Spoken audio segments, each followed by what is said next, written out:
Sky Pacha with a weekly Pele report for Wednesday, February 19th of 2025. Hope you are well out there. It's been a long time since I've been here. I went down to the river, to follow the monkeys, but the cicadas were deafening. Deafening. Could not do it. Had to head up here. Get out from under the trees. Yeah, baby. What is happening? Maybe you want to get out from under what? The moon in Scorpio. Yeah, she's in there yesterday and today and moving into Sagittarius tomorrow. And we'll have the third quarter square sun at 2 degrees, Sagittarius, 20 minutes. I will read to you the Sabian symbol for the third degree of Sagittarius. It is very, very powerful and has a lot to do with this week's mantra, which reflects this week's energies. Anyway, besides that, what's going on is, we had the Sun and Mercury, they're both popping around through Pisces now. And yeah, Mercury is really moving on that left brain, linear, logical, rational thinking that I talked about last week and we'll be talking about more today. A ruler of the South Node in Virgo, right? And moving through Pisces does a few aspects this week, okay? Basically, Friday, tomorrow, square Jupiter. Mercury will be squaring Jupiter tomorrow. And then by Sunday, trining Mars, okay? And then by next Tuesday, conjunct Saturn. Multiple Mercury moving through Pisces axes. And, even with that kind of energy, the moon is going to be coming around through Capricorn into Aquarius and making, numerous aspects, but, really squaring Venus and opposing Mars by Sunday, and squaring Chiron, trining Uranus before she goes into Aquarius next Monday, until finally Tuesday she is going to conjunct with Pluto. I think what I'm going to do is go up here.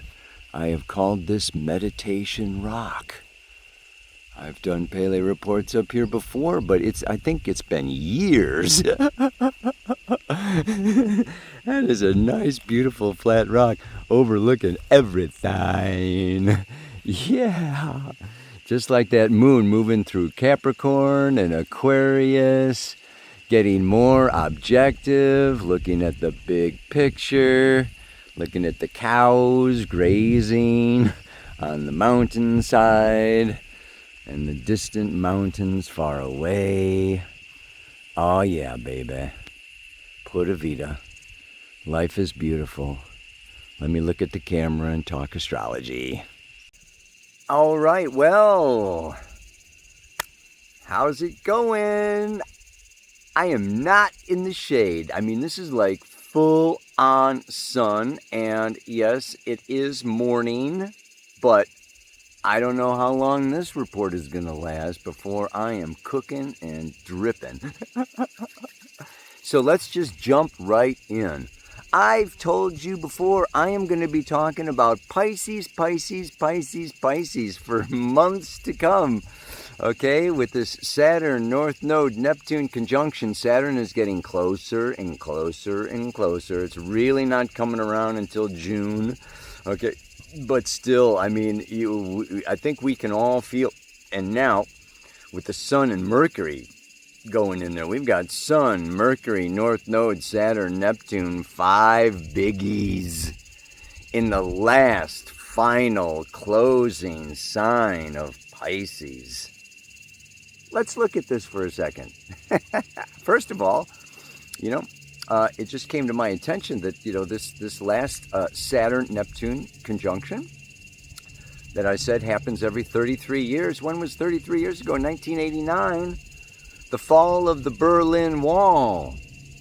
And, the demise of the Soviet Union, the breaking up of that Soviet Union, the USSR, right? It is a global repositioning, a global change happening. We just had the Munich Security Council meeting over there in Europe, right? Trump is coming in, reorganizing with tariffs and, this and that and the other thing. I mean, on the world stage, we can see that this is a great ending. This is a great completion. This is a great, and moving into kind of this state of somewhat chaos. And, Pisces rules chaos. Pisces rules endings. And so, we're in this time period now. I mean, the big thing is what? Well, Mars, did I say Mars? Next Tuesday stations, okay, at the 18th degree of Cancer and goes direct. Mars has been in Cancer. I mean, it went in there in September, jumped into Leo, up to 6-7 degrees there for a couple of months, okay, November. But in December, it came back into Cancer.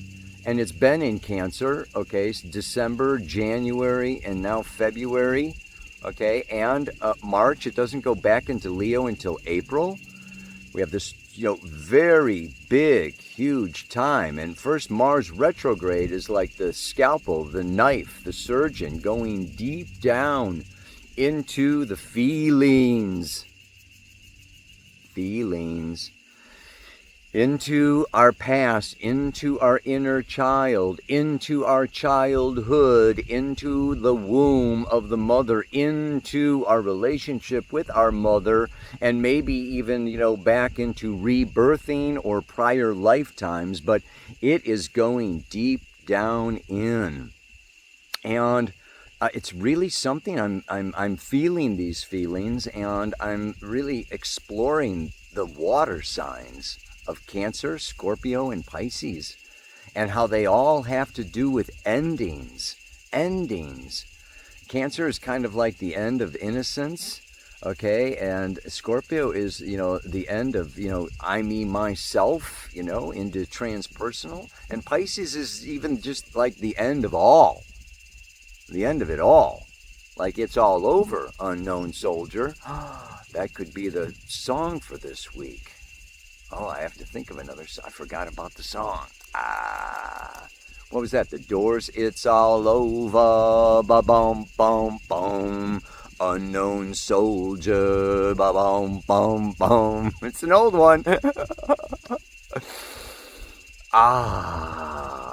it is also not only endings, but many of these endings have to deal with forces beyond our control. In Cancer, we have feelings. And we hear a message, or we get an email, or we smell something cooking, or we see a movie, or we hear a song, and it triggers emotions. It's almost like we cannot control our own emotions. We can't control not so much emotions, maybe, but feelings. Just feelings, they just come up. They come out of the blue. They come out of nowhere. And it's like, you can be a happy sailor until, boom, whoop, you're capsized. I actually did that once. I sunk my sailboat. But anyway, like a gust of wind came along and just whoop, and I was in the water, man. San Francisco Bay, very cold. Yeah. So you're sailing along, la da da da da da, and here comes, just something that upsets you. Scorpio, other people, and not just other people, but governments, banks, okay, other people's values, other people's money, okay, inheritance. You can't control your partner, Okay, sexual turn on, turn off, intimacy, cold shoulder. We cannot control, okay, our most intimate partners. And so that can flip on in a flash. And then we come around to Pisces. Whoa. Pisces it's like the hand of God just comes into our lives like destiny, right? And we feel like a tidal wave. Like there is just this, give me a life raft, a life jacket, a life preserver. I mean, all I can do is hope to ride this out and make it to some unknown distant shore, right? We can all be feeling this way because this is the collective unconscious. Neptune and Pisces rules this collective unconscious. This is like a subterranean, oh yeah, there's that other one. What is it? Subterranean blues or something, just like this undercurrent of anxiety, undercurrent of uncertainty, undercurrent of like, what is going on? We know that kind of like the rug is getting pulled out from under us. The governmental structures, okay, our relationships, maybe it's our health, okay, with the, the toxicity of all of our food and the land, and just like so much is unpredictable right now, and it's not stopping. This is the thing. It's like, okay, it's nice to just like, boom, get a divorce and walk away, or get it, quit this job and get another one, or some changes we can make pretty rapidly and pretty quickly. But I think one of this hand of God that I'm talking about, or goddess, okay, she comes along and says, oh, there is great reflection, great processing, great growing, great understanding that needs to happen before you get the ring, the brass ring. In the old days they had the merry-go-round, and you would go up and down on the horse, and part of the challenge was to reach out and grab for the brass ring, right? And if you did your timing right and you were balanced right, you could get the brass ring, yeah. But you could also miss it over and over and over again and have to go around again, maybe another lifetime, of going around to get that brass ring, okay? So we are in this, we're in this place right now, and what I want to really point to, key word for this week and this time period, acceptance. Acceptance. What does it take for us to come into acceptance? Acceptance of the end. And acceptance of ourselves and others and life or destiny, without blame, without finger pointing, okay, without saying this was wrong or this is bad. Pisces just is. Life just is. It's up to us to accept this life. If we don't, if we resist accepting our humanness with all of our faults or frailties or errors or dharma or karma, if we fail to accept, okay, our family members, our community members, our lovers, if we fail to accept our governments or our religions or our institutions, our children, it's pointless. Not only pointless, but it's unhealthy. And it will lead to our demise. In the end, life wins. Yeah, love, life, source, okay, Gaia, nature, it wins. We have to surrender. We cannot control, we can't even control our own feelings, much less, the ones that we love, much less freaking life. So come on. You can get all anxious and you can get all worried and you can try to fight for control and you can try to dominate, you can try to force or push or, run. You can try to run, you can run, but you can never hide. Life will find you wherever you are. Ow!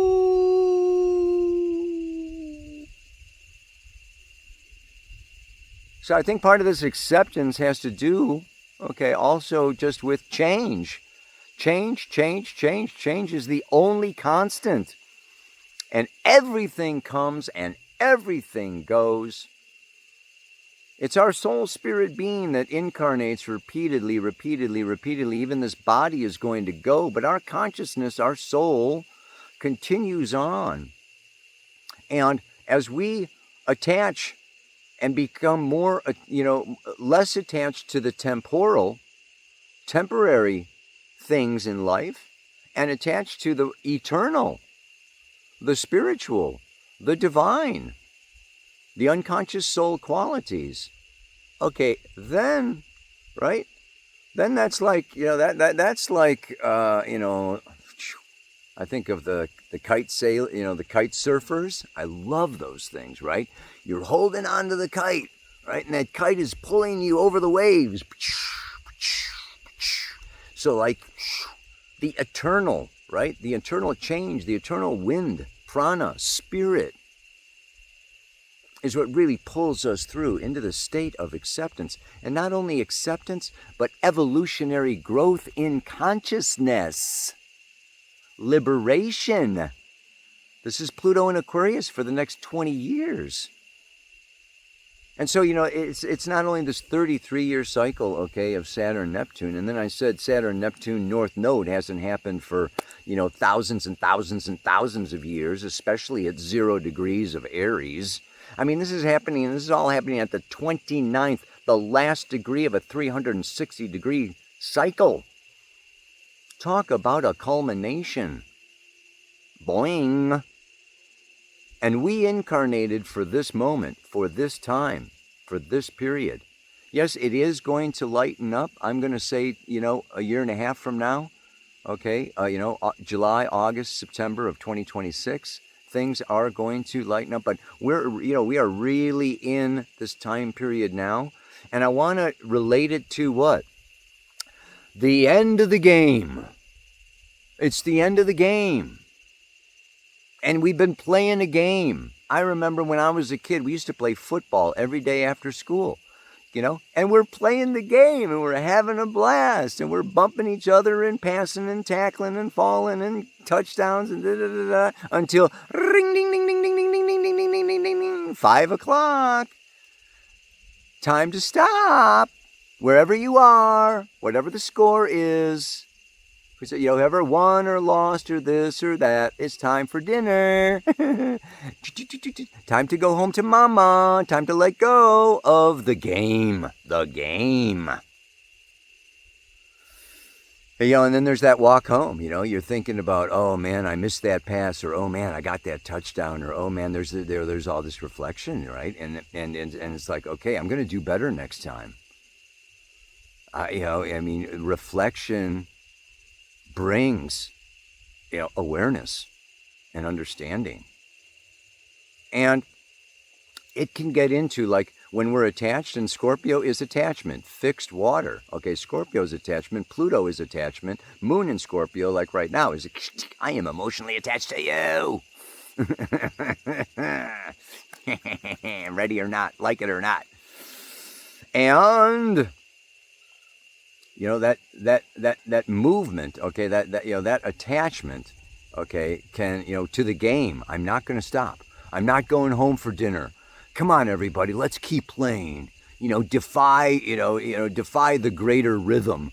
okay, or or whatever. It just leads it leads to conflict, and and this leads to hurt and trauma and pain and painful memories that then need to be healed and need to be processed and need to be gone through.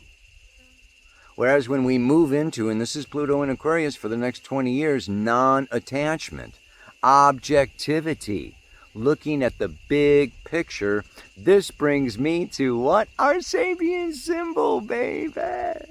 Ow. This is so freaking awesome. Where is it? Uh-oh.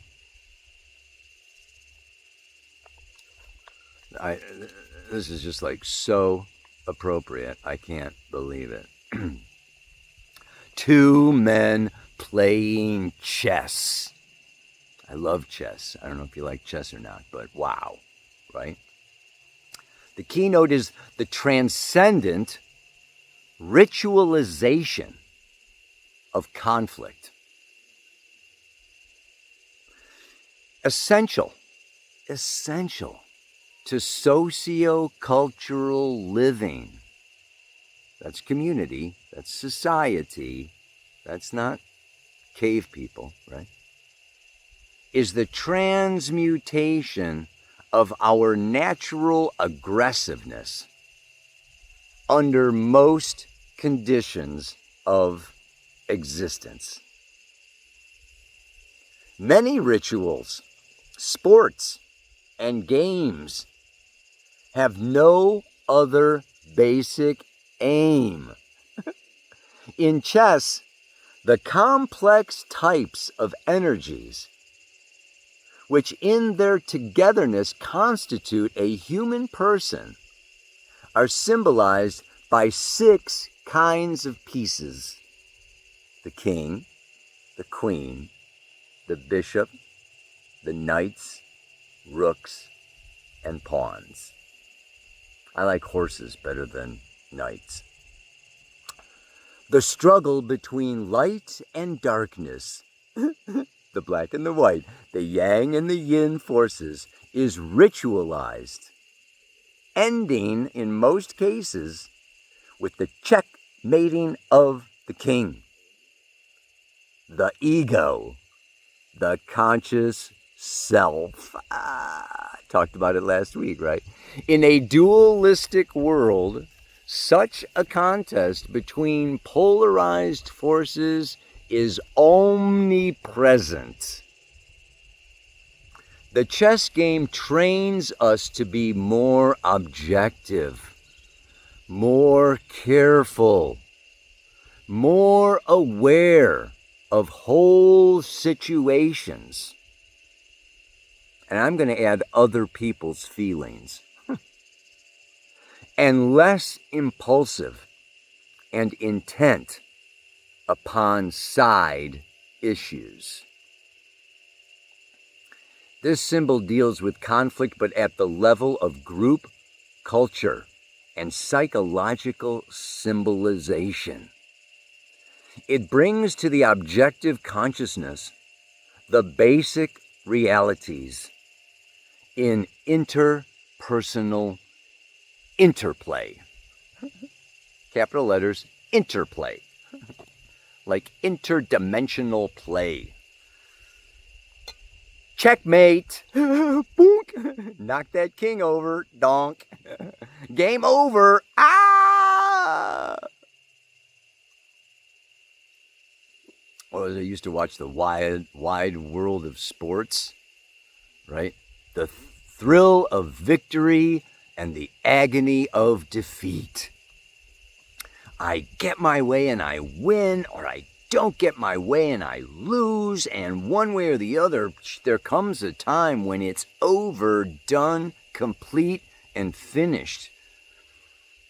In preparation for a much bigger, greater, wider, broader experience that leads us into, right, evolutionary states of expanded consciousness.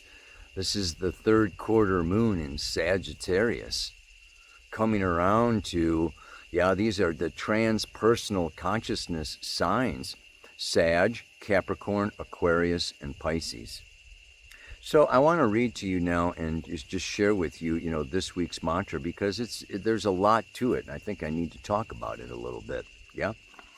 It is that while preparing for final examinations,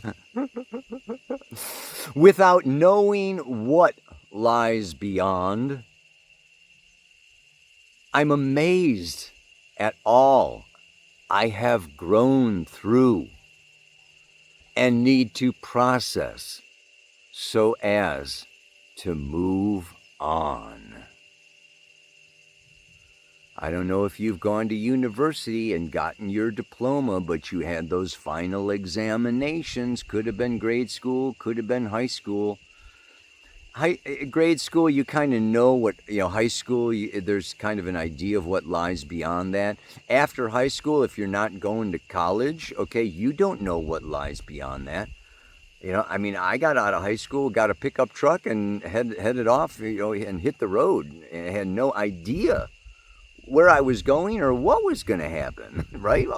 There's these, places. It's the leaving home. And maybe then you go to college or even you go to get your PhD, but like at some point, right, you hit this place where I'm moving on.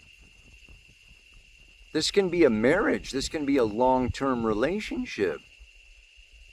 This can be as a parent saying goodbye to your children after, 20-some years or whatever of being a parent. It's an old identity.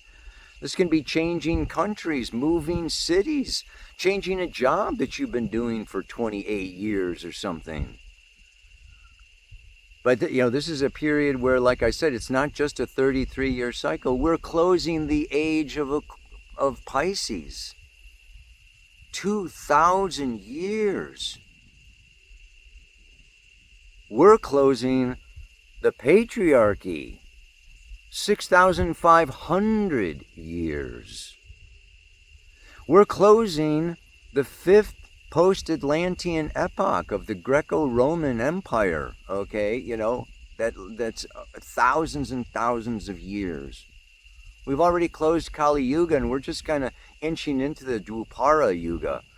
So there is this, it's like erase the chalkboard big time. And what the mantra also says, and what Pisces also says, and now this is what's, really relating to this week: Mercury coming up to Saturn. Serious, sober reflection. And whereas it is squaring Jupiter, okay, which is in Gemini and just wants to do business and skate along the surface and mutate and change and adapt and, just like move on. Okay, that the square is, no, that's not going to happen so easily. And maybe your contract's not going to go through. Okay, it's like halt, checkmate. Maybe not checkmate. Maybe it's just a check. But you still got your chance to, okay, no, wait a minute, it's not over yet. I can move my king over here, or I can block you, with my horse, or, whatever's going on. The game is, it's not over yet. Like I said, we don't have that final Saturn-Neptune conjunction until they both get into Aries next February. And I even wanted to say, so yeah, Mars goes direct. Hey, it is time to move forward, but this forward happens very slowly. Mars is still coming out of Cancer, still dealing with our immature, infantile, emotional needs, fears, and desires. Look at that, right? That's a big baby. We're all big babies. We've all got a big baby in there. And Mars is like tantrums. And, I feel it. It's not easy. It's not nice. I'm gonna, fight for my feelings or, get all aggressive or whatever. Hello. Mercury and Saturn, trining, that Mars is, okay, the trine is, flow with this energy, integrate this energy. And then through that, the Mercury conjunct Saturn is then we make, as an elder, as the mature, integrated person of integrity, thinking of the whole kingdom and the future generations, the king and the queen sit and make their decrees. Guess what? Then we've got everything, all the planets are direct for how long? 1 week. March 1st, Venus turns around and goes retrograde. March 15th or something, Mercury turns around and goes retrograde.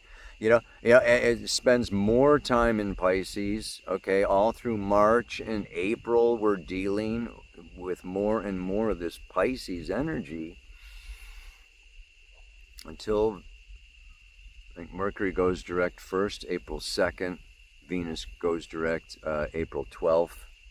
Then, things will really start to move forward. But we're sitting like, the frog in boiling water or whatever, We're sitting here stewing in our juices, and it's time to process. It's time to feel all the feelings, have all the difficult conversations that bring up all the memories and all this attachments, and all of the needs, and how am I going to get this need met, and how can I possibly let go of that person or that job or that security factor? Well, how can I? And I don't see I don't see the future. All I see is things going. I don't see new things coming. It hasn't come yet. So this is the void. This is the emptiness. This is the greatest fear, that there is no future, that it's not going to work out. I've got nowhere to go. I'm going to let go of everything and be left with nothing. And yet, that is also part of the growth experience, to see all that we have grown through. This is the point of life. This is our evolution. This is, so this reflection is like really vital, so that we do make the right choices, we do make the right decisions, we do sign the right contracts, okay, April, May, June. Okay, my camera's blowing over. Must be time to stop. It's all over, unknown soldier. I'll have to go listen to the rest of the lyrics. But while preparing for final examinations, without knowing what lies beyond, I'm amazed, I'm awed at all I have grown through and need to process so as to move on. Just that one last note is to just see how much we've grown, see all that we've been through, see how different we are from who we were 33 years ago, right? And 28 years ago, and even 1 year ago, and pat ourselves on the back. Give yourself a pat on the back. It's like, yeah, we've made it. Whether we won or lost, we're alive, we're kicking, and there is a future. And there will be a dawn of a new day following the setting sun of this one. Namaste. Aloha. So much love. Ow! Yeah!